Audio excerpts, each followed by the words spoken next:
everyone, welcome to Adda 24/7 that is for class 9 to 10th अड्डा कामयाबी का। सो आप सभी लोगों का स्वागत है अड्डा 24/7 के इस चैनल पे जो आपका अड्डा है और कामयाबी का अड्डा है। सो जैसे कि आप लोग को पता है कि हम लोग एग्जाम बूस्टर सीरीज आप लोग के लिए चला रहे हैं जो आपको मदद करेगी आपके एग्जाम में फुल स्कोर करने में। यानी कि अगर आपको 40 में 40 स्कोर चाहिए, so what you need to do is you need to come here and you need to attend the session very well. तो आज हम लोग हमारे क्वेश्चंस को देखते हैं और देखते हैं कि हमारे पास क्वेश्चंस में क्या क्या है। सो ये सारी चीज़ें तो बातें होती रहेंगी बिकॉज आई थिंक जो स्टूडेंट्स हैं यहाँ पर वो हमसे कनेक्टेड हैं, वो हमें जानते हैं, लेकिन फिर भी जिनको नहीं पता उनके लिए मैं बता देती हूँ। मेरा नाम है Rubaika Agan, you can call me Rubaika ma'am. For further information you can check it also. Now let's move ahead and let's look us कि आज हम लोग किस चीज़ का रिविजन करने वाले हैं या किस चीज़ के क्वेश्चन आंसर्स को आज हम कवर करेंगे। सो स्टूडेंट्स, ये एक एग्जाम बूस्टर सीरीज है जिसमें हम आपके बहुत सारे क्वेश्चन को कवर कर रहे हैं और इस एग्जाम बूस्टर सीरीज में हम मल्टीपल चैप्टर के क्वेश्चंस आप लोगों को करवाएंगे। तो कौन कौन से चैप्टर्स को हम लोगों ने यहाँ पर लिया है तो मैं आपको बता देती हूँ। सबसे पहला चैप्टर मैंने आपका यहाँ पर लिया है अ लेटर टू गॉड। दूसरा चैप्टर जो मैंने आपका यहाँ पर लिया है that is Nelson Mandela, right. और तीसरा चैप्टर जो हमने आप लोगों का यहाँ पर लिया है वो है एन फ्रैंक, जो कि बहुत इंपॉर्टेंट चैप्टर है, उससे बहुत सारे क्वेश्चन बन सकते हैं। और जो पांचवा चैप्टर नहीं, जो चौथा चैप्टर हमने आप लोगों का लिया है वो है द 100 ड्रेसेस पार्ट 1। तो एक एक चैप्टर के क्वेश्चंस जो हम लोग यहाँ पे कवर करवाएंगे आपको। तो हर एक चैप्टर से मैंने कुछ मोस्ट इंपॉर्टेंट क्वेश्चंस उठाए हैं जो कि आप लोगों के लिए इंपॉर्टेंट है and definitely you can see these questions in your examination also, right. So the 100 dresses part 1 and Frank, Nelson Mandela and a letter to God, these are the chapters which we have taken in this video session. और कल हम लोग बाकी कुछ chapters लेकर के आएंगे जिनके हम लोग एमसीक्यूज डिस्कस करेंगे। सो रेडी हो ना सभी लोग? चलो स्टार्ट करते हैं हम लोग हमारे पहले क्वेश्चन को। और हमारा पहला क्वेश्चन हमारी स्क्रीन पर ये लिखा हुआ है, this is question number 1 and related to the chapter a letter to God. This question is saying why was Lencho satisfied. Lencho बहुत ज्यादा सैटिस्फाइड क्यों दिखाई दे रहा था? देखो, हम लोगों ने जब इस चैप्टर को पढ़ा तो हमें स्टार्टिंग से लेकर एंड तक यही पता चला कि लेंचो बड़ा ही परेशान था क्योंकि उसकी फसलें खराब हो गई थी। लेकिन उससे पहले जो चैप्टर की शुरुआत थी उसमें कुछ टाइम तक लेंचो के चेहरे पर किसी तरह का संतुष्टि दिखा था, सैटिस्फैक्शन दिखा था। So what was that satisfaction? पहला, on seeing a new tractor in his field. क्या लेंचो ने ट्रैक्टर देखा था? नहीं, there was no tractor that has been mentioned here. फिर क्या देखा था उसने? या फिर उसने एक नई बफेलो देख ली थी, भैंस देख ली थी। रियली भैंस का भी कोई मेंशन नहीं किया गया है।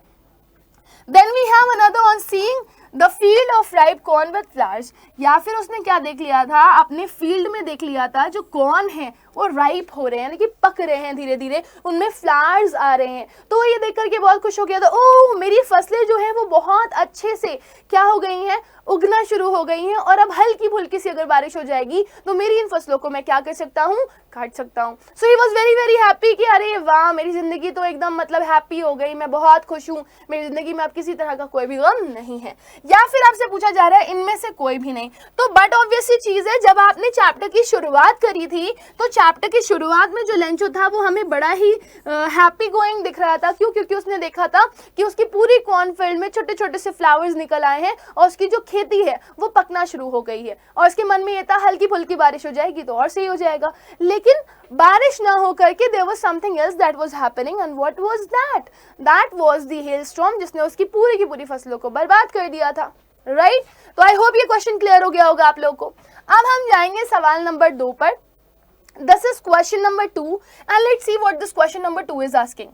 Why did Lencho need money? Lencho को पैसों की जरूरत क्यों पड़ी? आखिर ऐसा क्या हुआ जिसकी वजह से लेंचो को पैसों की जरूरत पड़ी? क्या उसकी खेती अच्छे से नहीं हुई थी? क्योंकि बट ऑब्वियसली चीज है, किसान था, खेती किसानी करता, पैसा तो आ ही जाता। तो पैसों की जरूरत उसे किस लिए पड़ी? उसको ट्रैक्टर खरीदना था। मैंने फिर आपको बताना है कि ट्रैक्टर का नाम ही नहीं लिया गया चैप्टर में, तो tractor is not a solution. दूसरा, उसको अपनी फैमिली को बचाना था भुखमरी से। उसकी फसलें खराब हो गई थी तो क्या उसकी फैमिली में भुखमरी आ गई थी? तो यहाँ दिस इज ट्रू दैट उसकी फसलें खराब हो चुकी थी। अब वो अपने घर वालों को क्या खिलाएगा? अब वो किस चीज़ को बेचेगा और किस चीज़ से उसको पैसा मिलेगा जिससे वो अपना पेट पालेगा? So yes, this is true कि उसको अपनी फैमिली को हंगर से बचाना था। क्या उसको एक नया फोन खरीदना था? नहीं, फोन का तो नामो निशान नहीं है, भैंस का भी नामो निशान नहीं है, बफेलो का भी नामो निशान नहीं है आपके चैप्टर में। तो सिंपल सा आंसर है भाई कि लेंचो जो था वो जैसे ही हेलस्टॉर्म होने लगी, उसकी फसलें बर्बाद हो गई, तो अब उसके पास कुछ नहीं बचा। उसकी जिंदगी में ऐसा लग रहा था कि एक बहुत गंदी सिचुएशन आ गई है जिसमें वो बेचारा असहाय हो चुका है, ठीक है। और अब वो अपनी फैमिली को नहीं बचा सकता, क्योंकि वो अपनी फैमिली को नहीं बचा सकता तो डेफिनेटली उसकी फैमिली किस चीज से नहीं बच पाएगी? हंगर से नहीं बच पाएगी, राइट। उसको पता था कि अब उसको खाने पीने को नहीं मिलेगा, तो अपनी फैमिली को भूखमरी से कैसे बचाएगा? समझ में आ गया ना? So the correct answer of this question is B. याद रहेगा आप लोगों को, इस क्वेश्चन का आंसर है बी। नाउ अब हम लोग आगे बढ़ेंगे और हमारे अगले क्वेश्चन को देखेंगे। लेट्स सी कि हमारे पास अगला क्वेश्चन क्या दिया गया। Look at this. इस चैप्टर में, इस चैप्टर का नाम क्या है? A letter to God. Now what this chapter is saying, look at this very very carefully. A letter to God. इस चैप्टर में पूछा जा रहा है व्हाट इज आयरनी, है ना। तो आप जरा इसको देखो अच्छे से। मैं पढ़ देती हूँ आप लोगों के लिए पूरा का पूरा जो यहाँ पर लिखा हुआ, उसको मैं पढ़ देती हूँ, उसके बाद फिर आप लोग मुझे आंसर करना। Lencho was sad after the hailstorm even though he was one of the person who was waiting for a shower. Lencho बहुत दुखी था क्योंकि ओले गिर गए थे और वो इंतजार कर रहा था शावर का। दूसरा है, पोस्टमास्टर ने लेंचो के ऊपर हंसा लेकिन फिर भी उसके लिए पैसे अरेंज किए। तीसरा, लेंचो ने पोस्ट ऑफिस एम्प्लॉयज को ब्लेम किया, who in fact helped him. Lencho ने अपने पोस्ट ऑफिस को बोला कि इन लोगों ने गलत किया, पोस्ट ऑफिस एम्प्लॉयज को बोला कि इन लोगों ने रॉन्ग किया है, जबकि उन लोगों ने ही इसकी मदद करी थी। या फिर आपके पास नेक्स्ट ऑप्शन है कि इसमें किसी भी तरह की कोई भी आयरनी नहीं है। तो my dear students, let me tell you what is irony. Irony वो होता है जो चीज एक्चुअल होती है वो ना हो करके कुछ उल्टा चल रहा हो, राइट। जैसे मैं हमेशा आप लोग को एक एग्जांपल देती हूँ कि अगर मैं टाइटैनिक के बारे में बात करूं तो टाइटैनिक मूवी सबने देखी होगी, राइट। टाइटैनिक एक ऐसी शिप थी जिसको ये बोला गया था ये कभी नहीं डूबेगी, लेकिन वो डूब गई थी। तो जो कहा गया उसके विपरीत हुआ, जो परसेप्शन लोगों ने बनाया उसके विपरीत हुआ। अब यहाँ पर क्या हुआ था कि ऑल दो पोस्ट ऑफिस एम्प्लॉयज ने सबने पैसे मिलकर के इकट्ठा किए थे, और वो इकट्ठा करने के बाद उन लोगों ने क्या किया था, उन लोगों ने मदद करी थी लेंचो की। लेकिन लेंचो यहाँ पर क्या सोच रहा है? लेंचो ये नहीं सोच पा रहा कि लोगों ने इसकी मदद की थी, वो इन्हें ही बंच ऑफ फ्रूट बुलाता है। दैट मीन्स यहाँ पर तो उल्टा हो गया भाई, जिसने मदद की, जिसने हेल्प की, उसी को ही हम क्या कह रहे हैं? कल्प्रिट कह रहे हैं, right. So this is irony, जहां पे हम लोगों के परसेप्शन के उल्टा काम करने लगते हैं। सो अगर मैं आपसे पूछूं, बता दो मुझे जल्दी से कि इस क्वेश्चन का करेक्ट आंसर क्या होगा, तो कमेंट सेक्शन में आंसर करके बताइए क्या होगा। The correct answer is very good, the correct answer is C. समझ में आ गया सभी लोगों को? क्लियर है इतना सभी लोगों को? कमेंट सेक्शन में आंसर करके बता दें। Very good. नाउ अब हम लोग आगे बढ़ेंगे हमारे नेक्स्ट क्वेश्चन की तरफ। This is question number 4, again related to the chapter letter to God. Now what this chapter is saying, why did the postmaster decide to reply to Lencho's letter. आखिर postmaster ने ऐसा क्यों मन में ठाना कि मैं लेंचो के लेटर को रिप्लाई करूंगा। लेंचो का लेटर किसके लिए था? भगवान जी के लिए। तो भगवान जी तो लेटर नहीं पढ़ सकते ना, और अगर लेटर पढ़ लेते तो रिएक्ट नहीं कर सकते थे। तो पोस्टमास्टर ने ऐसा क्यों सोचा कि मुझे लेंचो की मदद करनी चाहिए, मुझे लेंचो के लेटर का रिप्लाई करना चाहिए। और तो पोस्टमास्टर तो गॉड था नहीं, और वो तो उसका मजाक भी उड़ा रहा था ना कि अरे क्या बेवकूफ आदमी है, गॉड को लेटर लिख रहा है, हाउ स्टूपिड ही इज। तो पोस्टमास्टर ने डिसाइड किया कि वो जो है वो क्या करेंगे, वो लेंचो के लेटर का रिप्लाई करेंगे। इसके पीछे रीजन क्या था, आंसर क्या था? मैं ऑप्शन पढ़ रही हूँ, आप लोग तब तक मुझे आंसर दो। He was a good man, वो एक अच्छा आदमी था postmaster. He felt empathetic, empathetic का मतलब होता है जब आपको किसी के साथ सहानुभूति होती है, ठीक है, सहानुभूति होती है। छोटा वो होता है, बड़ा वो होता है, देख लेना इसको, सहानुभूति होती है, राइट। तो जब आप किसी के साथ सिंपथाइज होते हो, बहुत ही ज्यादा सिंपथाइज होते हो, तो आप उसको बोलते हो कि that person is empathetic. To preserve Lencho's faith in God, या फिर वो ये चाहता था कि वो लेंचो के भरोसे को टूटने ना दे जो उसने भगवान पर करके रखा है, या फिर ऑल ऑफ द अबव, ये सारी ही चीजें थी। तो क्या पोस्टमास्टर एक अच्छा इंसान था? No, it is not mention in the chapter. Okay, चलो ठीक है, कोई बात नहीं। क्या वो एम्पैथेटिक था, सहानुभूति उसके अंदर थी? No no, it's not at all mention in the chapter, सहानुभूति थी या नहीं थी। लेकिन हाँ, सबसे मेन रीजन जो था वो मेंशन किया गया है चैप्टर में, और वो ये है कि वो नहीं चाहता था कि एक इंसान, आजकल दुनिया में कहाँ लोग मिलते हैं जो भगवान पे इतना विश्वास रखते हो, और अगर आप किसी को देख लो जो कि कुछ ऐसे लोग आपको मिल जाएं जो भगवान पे बहुत विश्वास रखते हैं, तो आप उनके एकदम गिरवेदा हो जाते हो, राइट। तो ये क्या करना चाहता था, ये लेंचो का फेथ जो था भगवान जी के ऊपर, उसको रिटेन रखना चाहता था। वो नहीं चाहता था कि भगवान जी के ऊपर से इसका भरोसा उठे। तो इसी वजह से लेंचो ने क्या किया था, लेंचो के भरोसे को कायम करने के लिए पोस्टमास्टर ने क्या किया था, पोस्टमास्टर ने इसकी मदद करी थी और उसको रिप्लाई में लेटर भी लिखा था गॉड के नाम से। क्लियर हो गया इतना सभी लोगों को? मुझे कमेंट सेक्शन में आंसर करके बता दे। वेरी गुड, समझ में आ गया ना। अब अगले क्वेश्चन की तरफ बढ़ते हैं। This is question number 5। Which question is this? This is question number 5। Okay,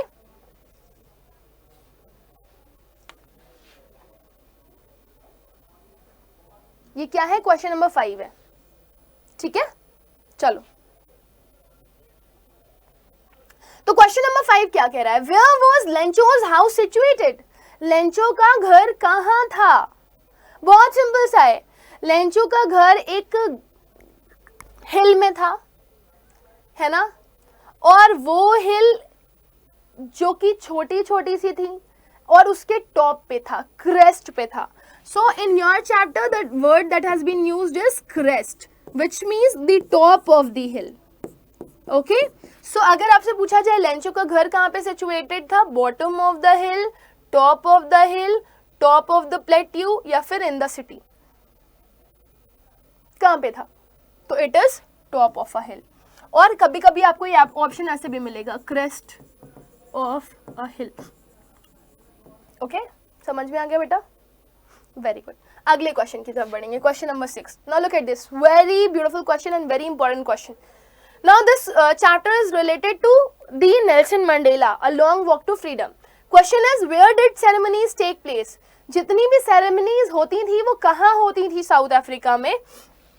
तो आपको अलग अलग ऑप्शन दिए गए हैं, rock stone amphitheatre, sandstone amphitheatre, glass stone amphitheatre, none of the above. So आपके जो चैप्टर में मेंशन किया गया है कि जितनी भी सेरेमनीज होती थी वो कहाँ टेक प्लेस करती थी, तो it is in sandstone amphi theatre, ठीक है। कहाँ होती थी? सैंडस्टोन एम्फी थिएटर में। Got it? Sandstone amphi theatre में होती थी। और मैं आपको ये भी बता दूं कि वो दिन था 10 मई 1994, है ना, जब नेल्सन मंडेला पहली बार, है ना, उस साउथ अफ्रीका के पहले ब्लैक प्रेसिडेंट बन रहे थे। और वो बहुत ही बड़ा मोमेंट था। और जो भी सेरेमनी हुई थी इससे रिलेटेड इस दिन, वो कहाँ करी गई थी? सैंडस्टोन एम्फी थिएटर में करी गई थी। याद रहेगा, sandstone amphi theatre. Amphi theatre क्या होता है? एक ऐसा बड़ा सा ग्राउंड होता है जिसमें ऊपर छत नहीं होती, ठीक है। Remember this. ऐसे हमारे यहाँ रेड फोर्ट है। इतना क्लियर हो गया सभी लोगों को? अगले क्वेश्चन की तरफ बढ़ेंगे, question number 7। Which day was the largest gathering of international leaders on South African soil for the installation of South Africa's first democratic non-racial government? वो कौन सा दिन था जिस दिन बहुत बड़ी गैदरिंग हुई थी? इंटरनेशनल गैदरिंग, मतलब बड़े बड़े कंट्रीज से बड़े बड़े लीडर्स आए थे। और कहां पर आकर के वो इस गैदरिंग में इन्वॉल्व हुए थे? अफ्रीकन सॉइल में, साउथ अफ्रीकन सॉइल में, जहां पर एक नई गवर्नमेंट का आरंभ हो रहा था, एक नई गवर्नमेंट का इनॉग्रेशन हो रहा था। And that government was democratic, free government, आजाद थी वो, जिसके पास फ्रीडम था। नॉन रेशियल गवर्नमेंट मतलब जिसमें किसी भी तरह का कोई भी भेदभाव नहीं था।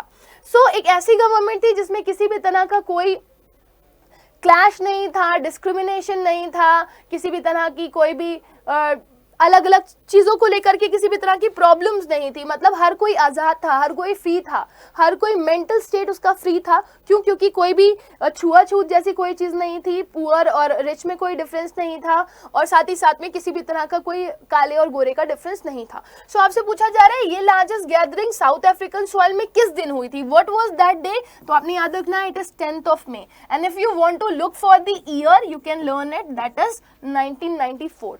समझ में आ गया? याद रहेगा सभी लोगों को, है ना। और आपको अगर पूछा जाए why 10 May 1994 is a very very important day, because on this day there was the first black president of South Africa was going to take his first oath. and that was the inauguration of the democratic and a non-racial government. या अगर आप inauguration नहीं बोलना चाहते हो तो आप installation word का भी इस्तेमाल कर सकते हो, ठीक है। अगले क्वेश्चन की तरफ बढ़ेंगे, क्वेश्चन नंबर 8, और देखेंगे कि क्वेश्चन नंबर 8 हमसे क्या कह रहा है। Which party did Mandela join? Nelson Mandela ने जिस पार्टी को ज्वाइन किया था और ज्वाइन करके वो इतने आगे बढ़ गए कि उन्होंने अपने आप को साउथ अफ्रीका का क्या बना लिया था, पहला ब्लैक प्रेसिडेंट बना लिया था। सो कौन सी पार्टी को नेल्सन मंडेला ने ज्वाइन किया था, जो कि हमें इस चैप्टर में बताई गई है, which is very very important, ठीक है, जल्दी से बताओ। It is Indian national Congress, African national Congress, या नेशनल अफ्रीकन पार्टी, या फिर he did not join any party. आप लास्ट वाला ऑप्शन कह रहा है उन्होंने कोई भी पार्टी ज्वाइन नहीं करी थी, तो आपके हिसाब से विच party was it? Remember this, इसको शॉर्ट में भी याद रखना, he has joined ANC, African national Congress, ठीक है। The correct answer is African national Congress. जल्दी से मुझे कमेंट सेक्शन में बता दीजिए, इतना सभी लोगों को क्लियर हो रहा है ना? कोई भी पॉइंट आपका ऐसा नहीं होना चाहिए जो छूट जाए। आपको एक एक क्वेश्चंस ना वर्ड टू वर्ड क्लियर होने चाहिए, वर्ड टू वर्ड याद होने चाहिए, जिसमें आपको किसी भी तरह का कोई भी कंफ्यूजन ना हो। Very good, awesome. अगले क्वेश्चन की तरफ बढ़ेंगे, question number 9। What did Nelson Mandela learn about courage? Nelson Mandela ने हिम्मत के बारे में क्या चीज सीखी? उनके हिसाब से what is the meaning of courage? क्योंकि बट ऑब्वियसली चीज़ है, जब हम अपनी ज़िंदगी में कुछ एक्सपीरियंस करते हैं ना, तो हमारी ज़िंदगी में एक्सपीरियंस में अच्छी चीज़ें भी होती हैं, बुरी चीज़ें भी होती हैं, राइट। तो इन्होंने हिम्मत के बारे में क्या सीखा? जब इंसान के अंदर से डर खत्म हो जाता है तब हिम्मत आती है, जब इंसान डर को जीत लेता है तब हिम्मत आती है, या फिर बोथ 1 and 2, या फिर नन ऑफ दी अबव, यानी कि बोथ 1 and 2 का मतलब है दोनों सही है। तो मैं आपको बताऊंगी, नेल्सन मंडेला बहुत ही अच्छे इंसान थे और उन्होंने अपनी ज़िंदगी में बहुत कुछ एक्सपीरियंस किया। उन्होंने कहा कि अगर आपके सामने कोई डर जैसी चीज़ है तो उसका सामना करो, क्योंकि अगर आप उससे भागोगे या उसको आप ये सोचोगे कि वो आपके सामने है ही नहीं तब आप हिम्मती हो, तो दैट इज़ रॉन्ग। जब तक आप किसी चीज़ का सामना नहीं करोगे तब तक आपको कोई भी चीज़ सही नहीं मिलेगी, राइट। गेटिंग माई पॉइंट ना? So you need to remember this बेटा, कि जो मंडेला है उन्होंने करेज के बारे में क्या लर्न किया था कि ये है ट्रायम्फ ओवर फियर। मतलब ट्रायम्फ का मतलब क्या है? What is the meaning of Triumph? It means victory. बहुत सारे स्टूडेंट को मैंने देखा है जब वो ये वाला क्वेश्चन देखते हैं तो कंफ्यूज हो जाते हैं, वो ये वाला भी लिख देते हैं, क्योंकि ये वाला पॉइंट आपके चैप्टर में आया है, लेकिन वो ऐसे आया है, it is not absence of fear, it is the Triumph over fear. तो अगर नॉट आ जाता तब सही था, लेकिन क्योंकि नॉट नहीं आया है यहाँ पर, इस वजह से हम लोग कौन सा ऑप्शन लेकर के जाएंगे? B1। बताइए, समझ में आ रहा है ना सभी लोग को? कोई कंफ्यूजन नहीं है किसी को भी? समझ आ रहा है ना? अगले क्वेश्चन की तरफ बढ़ते हैं। ये रहा क्वेश्चन नंबर 10। कनेक्ट करते जाइए, मेरे साथ आंसर करते जाइए। कोई आंसर आप लोग का ऐसा नहीं होना चाहिए जो रॉन्ग हो, राइट। और अगर आप लोग का आंसर रॉन्ग हो रहा है तो आप यहाँ पे लर्न करो, एग्जाम में गलत मत करना, right. Now look at this, what was it that the nation needed to be liberated from? क्या चीज थी जिससे लिबरेशन चाहिए था? लिबरेशन समझते हो ना? फ्रीडम चाहिए था। कौन सी आजादी की जरूरत थी वहां पर लोगों को? इज इट पॉवर्टी, गरीबी, जेंडर डिस्क्रिमिनेशन, लड़के और लड़कियों में भेदभाव होता था, या फिर डेप्रिवेशन था, लोगों को उनके हिसाब से उनके राइट्स नहीं दिए जाते थे, हर एक इंसान को इक्वल राइट प्रोवाइड नहीं था, या फिर ऑल ऑफ दी अबव? आपके हिसाब से जो नेशन था उसको किस चीज़ से रिहा होना था, आज़ाद होना था? किस तरह की प्रॉब्लम जो थी वो साउथ अफ्रीका झेल रहा था? सो मैं बताऊंगी आप लोगों को कि गरीबी, जेंडर डिस्क्रिमिनेशन या फिर डेप्रिवेशन, हर एक प्रॉब्लम वहाँ पर थी। पूरी तरीके से ये लोग बंधे हुए थे, प्रॉब्लम में थे, कुछ भी सही नहीं था, कुछ भी सुकून नहीं था। And the correct answer of this question is D, which means all of the above. Got it? समझ में आ गया सभी लोगों को? Very good. नाउ अब हम लोग अगले क्वेश्चन की तरफ बढ़ेंगे, and this is question number 11। Now अब जो मैंने 5 क्वेश्चन अगले उठाए हैं वो एन फ्रैंक से रिलेटेड है। आपका जो चैप्टर है एन फ्रैंक उससे रिलेटेड है, जिसमें सबसे पहला क्वेश्चन पूछा जा रहा है, why does Anne want to keep a diary? ये मोस्ट इंपॉर्टेंट क्वेश्चन है। नंबर ऑफ एग्जामिनेशंस में, मतलब पिछले कई सालों से एक क्वेश्चन आते चले आ रहा है, और मोस्ट इंपॉर्टेंट क्वेश्चन है ये बेटा, जो कि पूछ रहा है कि एन फ्रैंक जो थी वो एक डायरी क्यों रखना चाहती थी? पहला, उनके पास कोई क्लोज फ्रेंड नहीं था। दूसरा, उन्हें लिखना अच्छा लगता था। तीसरा, she wants people to read about her letter, वो चाहती थी कि लोग उन्हें बाद में पढ़ें, और या फिर उन्हें बहुत ही पसंद था इस चीज़ का आइडिया। देखो, She has no close friends. She loves to write. She wants people to read about her later. She likes the idea of it. So इसमें से कौन सा करेक्ट आंसर है बेटा? सबसे करेक्ट आंसर है इसमें ये वाला, ए वाला, कि उनके पास कोई भी क्लोज फ्रेंड नहीं था, कोई भी अच्छा दोस्त नहीं था जिससे वो अपनी बातों को शेयर कर सके। हालांकि वो इतनी छोटी सी बच्ची, उसके दिमाग में तो ये था कि आगे वाले आने वाले टाइम पर मुझे नहीं पता कोई मेरी बातों में इंटरेस्ट लेगा या नहीं लेगा। सो कुछ बच्चे ये वाला लगा देंगे पॉइंटर, बट ये गलत है। वो नहीं चाहती थी कि उनके बारे में कोई बाद में पढ़े, उन्हें उनके दिमाग में कभी ये आया ही नहीं कि इतनी छोटी सी बच्ची की बात को कोई सुन भी सकता है, राइट। सो इसका करेक्ट आंसर क्या होगा बेटा? उनके पास कोई भी क्लोज फ्रेंड नहीं था। अगला देखिए, which subject was she not sure of passing? कौन से सब्जेक्ट में उन्हें बहुत डर लगता था कि वो इस सब्जेक्ट में तो कभी भी पास नहीं होंगी? मैथ, साइंस, इंग्लिश या फिर ऑल ऑफ द अबव? सबसे ज्यादा डराने वाला उनको जो सब्जेक्ट था वो था मैथ्स, ठीक है। बाकी सब्जेक्ट में तो वो बहुत अच्छी थी, लेकिन मैथ्स से उन्हें डर लगता था। क्यों? क्योंकि जो उनके सर थे मिस्टर की सिंह, जो कि मैथ्स के सर थे, वो उनको बहुत ज़्यादा डांटते थे, बहुत ही ज़्यादा अनॉयड रहते थे एन फ्रैंक से। रीज़न क्या था कि एन फ्रैंक बहुत ही ज़्यादा बतूनी थी, तो उनको लगता था अगर ये लड़की बातें नहीं करेगी तो ये पढ़ सकती है, मैथ्स में अच्छे मार्क्स ला सकती है, ठीक। तो इसी वजह से जो सब्जेक्ट उनका सबसे ज़्यादा अनक्लियर था कि वो पास हो पाएंगे या नहीं हो पाएंगे, दैट वॉज मैथ्स। नेक्स्ट देखिए, What name was her book published with? इनकी जब बुक पब्लिश हुई तो वो किस नाम से पब्लिश हुई? From the diary of Anne Frank, the diary of a young girl, या फिर एन फ्रैंक, या फिर एन फ्रैंक्स डायरी, ठीक है। तो अब ये एक कंफ्यूजिंग क्वेश्चन है, क्योंकि इसमें मुझे पता है कि बच्चे अलग अलग आंसर लिखेंगे। आपके चैप्टर का नाम है from the diary of Anne Frank, इस वजह से आप ये नाम लिख करके आओगे, but the true one thing is the diary of a young girl. This is the correct answer. समझ में आ रहा है सभी लोग को? मुझे कमेंट सेक्शन में आंसर करके बता दें। इतना क्लियर हो रहा है सभी लोग को? कमेंट सेक्शन में आंसर दे। बहुत इंपॉर्टेंट क्वेश्चन है बेटा, इस क्वेश्चन को आप लोग कभी नहीं भूलेंगे। उनकी डायरी पब्लिश किस नाम से हुई थी, ये एक बड़ा क्वेश्चन है, ठीक है। समझ में आ गया सभी लोग को?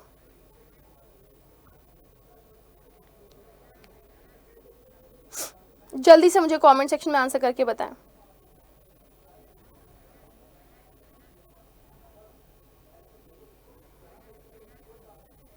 ठीक है, आपके चैप्टर का नाम है from the diary of Anne Frank, इस वजह से मुझे पक्का यकीन है कि आप लोग Anne Frank from the diary of Anne Frank लिख करके आओगे, बट इसका करेक्ट आंसर आप लोगों ने याद रखना है, it is the diary of a young girl, not Anne Frank, not an Franks diary, not from the diary of Anne Frank, क्योंकि ये तो चैप्टर का नेम है।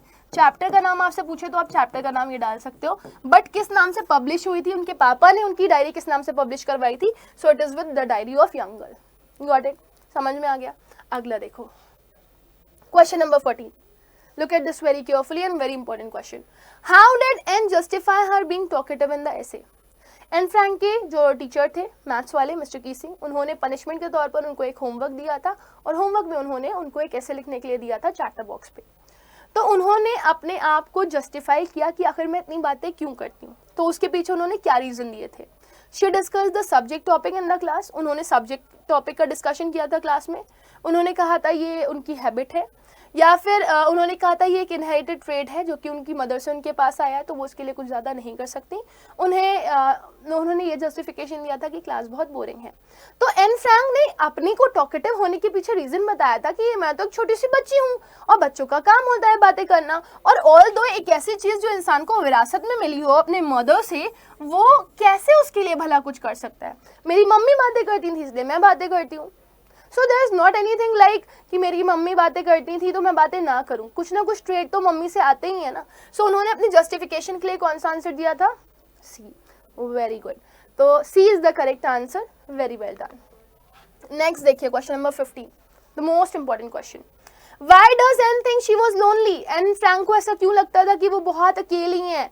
शी इज ऑल अलोन, क्योंकि उनका कोई दोस्त नहीं था, उनका कोई रियल फ्रेंड नहीं था, वो ऑल अलोन थी, या फिर वो इंट्रोवर्ट थी। इंट्रोवर्ट का मतलब होता है अंतर्मुखी। अंतर्मुखी का मतलब क्या है? जब बहुत कम इंसान किसी से बातचीत करता है, बहुत लेस टॉकेटिव होता है, अपने व्यूज़ किसी को बता नहीं पाता है, तो वो इंट्रोवर्ट कहलाता है। ठीक है, तो उनके पास दोस्त नहीं थे, ये तो था, लेकिन वो अकेला क्यों फील करती थी? दोस्त नहीं थे तो कोई प्रॉब्लम नहीं है, उनके पास कोई रियल फ्रेंड नहीं था, कोई सच्चा दोस्त नहीं था जिससे वो अपने मन की बातें शेयर कर सके। राइट। दोस्त थे उनके पास, बट कोई भी ऐसा दोस्त नहीं था जिससे वो अपनी पूरी एकदम सीक्रेट वाली बातें शेयर कर सकें, जिसकी वजह से वो बहुत अकेला फील करती थी। सो अगर ये क्वेश्चन आपके एग्जाम में आएगा तो आप बोलोगे उनका कोई रियल दोस्त नहीं था, सच्चा दोस्त नहीं था जिससे वो अपनी बातें शेयर कर सकती और वो लोग उनकी बातों को अपने मन में रख सकते। Got it? समझ में आ गया? अगले क्वेश्चन की तरफ बढ़ेंगे और अगला क्वेश्चन हमारी स्क्रीन पर ये रहा। देखिए question number 16। Now this is a question which is related to the chapter The 100 Dresses Part 1. Now look at this. The question is, why does Wanda say that she has 100 dresses? बार बार जब Wanda पेट्रोंक्सी को लड़कियां परेशान करती थी तो वो हमेशा ये कह देती थी, अरे मेरे पास तो 100 ड्रेसेस हैं। तो वो ऐसा क्यों कहती थी? क्योंकि उसके पास सच में थे, बिकॉज शी हैज़, क्योंकि वो अदर गर्ल को काउंटर करना चाहती थी, वो उन्हें बोलना चाहती थी कि नहीं मेरे पास है, तुम लोग मेरा मजाक क्यों उड़ाते हो, या फिर उसे अच्छा लगता था ये बोलना, या फिर none of the above. So my dear student, अगर कोई इंसान का अगर आप आउटर लुक देखोगे तो आपको ये समझ में आ जाएगा कि that person is not so affluent, right. लेकिन वैंडा बार बार ये क्लेम क्यों करती थी कि मेरे पास 100 ड्रेसेस हैं? ताकि वो उन लड़कियों से बच सके जो उसका मजाक उड़ाती हैं, राइट। तो उन लड़कियों से बचने के लिए, वो लड़कियां जो उसका मजाक उड़ाती थी उनसे बचने के लिए वो हमेशा उनको बोलती थी कि मेरे पास 100 ड्रेसेस हैं। सो इसका करेक्ट आंसर क्या होगा? बी। नेक्स्ट देखिए question number 17। Why does Maddie stand by and not do anything? ऐसा क्यों होता था? मेडलिन, जिसको बुरा लगता था कि वैंडा पेट्रोंक्सी का मजाक बाकी लड़कियां क्यों उठाती हैं, तो वो क्यों खड़ी हो जाती थी एक साइड में, मम बन करके, शांत बन करके, अपना मुंह बंद करके, और वो कभी भी किसी को भी कुछ भी नहीं बोलती थी और कुछ भी नहीं करती थी। Why so? Because she was herself victim, क्योंकि वो खुद दोषी थी। Because she doesn't have courage, क्योंकि उसके पास हिम्मत नहीं थी। Because she doesn't want to, क्योंकि वो चाहती ही नहीं थी, या फिर नन ऑफ द अबव। तो मैं इसका बेटा वैलिड रीजन आपको बताऊंगी। पहले मैं चाहूंगी कि आप लोग के कमेंट सेक्शन में आंसर्स आ जाए। सॉरी।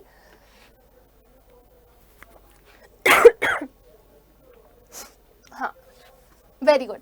सो देखो, वो खुद विक्टिम नहीं थी। एक्चुअली होता क्या था ना, उसकी बेस्ट फ्रेंड थी पेगी, और वो नहीं चाहती थी कि वो अपनी बेस्ट फ्रेंड की फ्रेंडशिप को खोए। उसे ये लगता था कि अगर वो पेगी को मना करेगी तो उसकी दोस्त उससे दूर चली जाएगी, और फिर उसी को ही सब लोग बोलने लगेंगे और उसका ही मजाक उड़ाने लगेंगे, क्योंकि वो भी इतनी अफ्लुएंट नहीं थी। तो वो कभी हिम्मत ही नहीं जुटा पाती थी कि वो क्या कर सके, वो स्टैंड बाय किसी के साथ कर सके, वो मम ना रहे। तो उसके अंदर हिम्मत नहीं थी, उसके अंदर करेज नहीं था। That's why she was unable to do anything. Next question देखिए, question number 18। Who secretly dislike how Wanda was being treated? कौन मन ही मन चुपके चुपके इस चीज से बहुत ही ज्यादा घबराता रहता था, परेशान होता रहता था कि मुझे नहीं अच्छा लगता कि वैंडा को क्यों परेशान किया जाता है। So who was that person? Peggy, Cecile, Madeline, या Jake? Jake was the person who was the winner, right? Who was the winner of the drawing competition in boys. Cecily is no word which has been used in the chapter. Cecily कोई शब्द नहीं है जो use हुआ है chapter में। Peggy और मेडी दो बेस्ट फ्रेंड्स हैं, तो इनका नाम यूज हुआ है। पेगी तो अफ्लुएंट थी, उसे कोई फर्क नहीं पड़ता था, लेकिन मेडलिन जो थी उसको कहीं ना कहीं मन ही मन ये लगता था कि मेरी जो दोस्त है वो गलत कर रही है वैंडा पेट्रोंक्सी के साथ, क्योंकि मेडलिन की भी कंडीशन वही थी, वो भी अंदर ही अंदर परेशान रहती थी कि वैंडा को बुरा तो लगता होगा इस चीज के लिए, राइट। नेक्स्ट देखिए क्वेश्चन नंबर 19। बॉगिंग्स हाइट में कौन रहता था? बॉगिंग्स हाइट में कौन रहता था? Who lives in Boggins Height? तो बॉगिंग्स हाइट में कोई और नहीं बल्कि कौन रहती थी? वैंडा। वैंडा का फुल क्या नाम था? वैंडा पेट्रोंक्सी। समझ में आ गया? तो वैंडा बॉगिंग्स हाइट में रहती है और कोई बॉगिंग्स हाइट में नहीं रहता। बॉगिंग्स हाइट जो कि गरीबों का एरिया है, जहाँ पे जमीन कच्ची है, तभी उसके कपड़े गंदे रहते हैं। Now this is the last question of today's session, my dear student. Look at this question and answer me. Why did Peggy say and I thought I could draw? Peggy ये क्यों कह रही थी कि मेरे को लगता है कि मैं बहुत अच्छा ड्रॉ कर सकती हूँ? Because she had won the medal always. उसको हमेशा से ही मेडल जीतने की आदत थी, उसने हमेशा मेडल जीते थे। वैंडा's drawing were amazing, क्योंकि वैंडा की ड्राइंग बहुत ज़्यादा अमेजिंग थी। या फिर शी थॉट वैंडा को ड्रॉ बेटर, या फिर वो ये सोच रही थी कि वैंडा उससे ज़्यादा बेटर ड्रॉ कर सकती है, या फिर all of the above. Basically ये वो वाली कंडीशन है, ये वो वाला स्टेटमेंट आपको दिया गया है उस समय का, जब पेगी और मेडलिन क्लास के अंदर आती हैं और वो इतनी सारी ड्राइंग्स को देखती हैं, तो उनको मन में आता है कि मैं सोच रही हूँ, आई विश कि आई कुड ड्रॉ दिस, काश मैं ऐसा ड्रॉ कर पाती।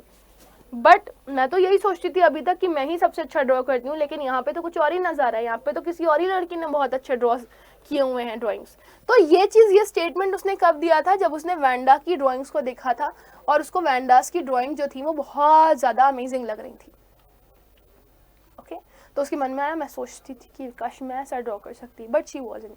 सो this was the end of the session my dear student. I hope कि आप लोगों ने अच्छे से चीज़ों को लर्न किया होगा और आपको चीज़ें क्लियर हो गई होंगी। Now my dear student, let me tell you that कि जिन्होंने अभी तक टेलीग्राम ज्वाइन नहीं किया है और व्हाट्सएप ज्वाइन नहीं किया है वो कर ले, ताकि आपको क्लासेस की नोटिफिकेशंस टाइमली मिलती रहे। ओके, एक क्वेश्चन मैं ज़रूर यहाँ पर पूछना चाहूँगी आप लोगों से, and that question is related to the chapter Anne Frank. Right, आपने मुझे बताना है जो एन फ्रैंक है, ठीक है, उनकी एक ग्रैंड मदर थी, राइट, और उनकी डेथ हो गई थी। तो उनकी डेथ जो हुई है वो किस साल में हुई है, वो डेथ ईयर आपको बताना है, and I will wait for your answers. Rest I am going to end this session. Bye bye, take care, may God bless you all.